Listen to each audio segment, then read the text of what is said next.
ये तेरा बॉयफ्रेंड है? लेकिन तू तो कह रही थी कि तेरा बॉयफ्रेंड तो गाड़ी में आएगा, लेकिन ये तो रिक्शे में आया है। कैसी हो? एक मिनट, क्या है ये सब? क्या ई रिक्शा है और क्या? ई रिक्शे से आयो? अरे अपनी गाड़ी से आने में क्या दिक्कत है यार, अपनी गाड़ी है मेरी है। अरे तू तो बोल रही थी कि तेरा होने वाला पति बड़ी गाड़ी में आएगा। बड़ी गाड़ी तो दिख नहीं रही है, लेकिन ई रिक्शा जरूर दिख रही है। लगता है तेरा होने वाला पति ई रिक्शा चलाता है। ईशान, तुम ई रिक्शा चलाती हो क्या? हाँ मैं ई रिक्शा चलाता हूँ। तुम्हें बताया तो है मैंने कि मेरी गाड़ियों का बिजनेस है। फर्स्ट ऑफ ऑल गाड़ी ई रिक्शा नहीं होती है ईशान, और ई रिक्शा ही होता है। मतलब तुम ई रिक्शे का बिजनेस करते हो? क्या यार, तुम भी कैसी बातें कर रही हो? तुम्हारे घर वालों को सब कुछ पता है मेरे बारे में। खाओ कहीं बैठ के बातें करते। बैठना तो दूर की बात है, मैं तुमसे बात करना भी पसंद ना करूं। तुमने मेरे दोस्त के सामने मेरी बेइज्जती करवा दी।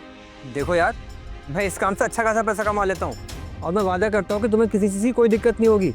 मैं तुम्हें बहुत खुश रखूंगा सच में। हाँ सही कह रहे हैं, कमी होगी क्यों? 2 वक्त की रोटी तो मिल ही जाएगी तुझे खाने के लिए।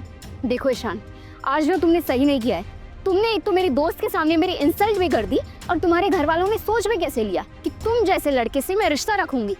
देखो निशा, तुम्हारा कुछ ज़्यादा ही हो रहा है। और पहली बात तो ये कि तुम हर बात पे फैमिली को बीच में लेकर मत आओ। आई बात समझ में?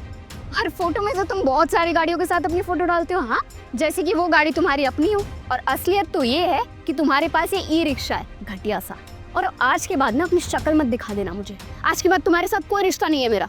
ठीक है, मतलब तुमने अपना फैसला सुना ही दिया ना कि तुम्हें मेरे साथ कोई रिश्ता नहीं रखना, तो मत रखो।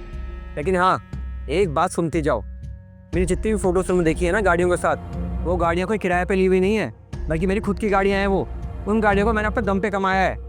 तुम्हारी कैसे हो सकती है? और तुम्हारी वो गाड़ियां हैं, तो इसमें क्या आने की जरूरत थी तुम्हें? वो मैं इसलिए आया क्योंकि मैं ये देखना चाहता था कि तुम्हें मेरे ई रिक्शे से कोई प्रॉब्लम तो नहीं है। क्योंकि मैंने जितना पैसा कमाया ना, अपने ई रिक्शे के काम से ही कमाया है। तुम्हें क्या लगता है कि मेरे पास सिर्फ 2-4 ई रिक्शा है?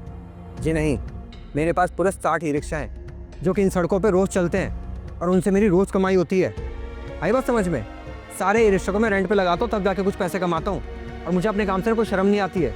लेकिन तुम्हें क्या है, तुमको तो हाई स्टेटस चाहिए ना। ये ई रिक्शे का काम तो तुम्हें बहुत छोटा लगता है। कोई दिक्कत नहीं है, तुम्हें जो सुनाना था तुमने सुना दिया, अब मेरी भी सुन लो। आज के बाद ना मैं तुमसे मिलूंगा और ना तुम मुझसे मिलना। और हाँ, अपनी फैमिली वालों को बोल देना कि मेरे पास आने की ज़रूरत नहीं है रिश्ते की बात करने के लिए, क्योंकि तुम्हारी फैमिली मेरे पास आई थी। चलता हूँ यहाँ से।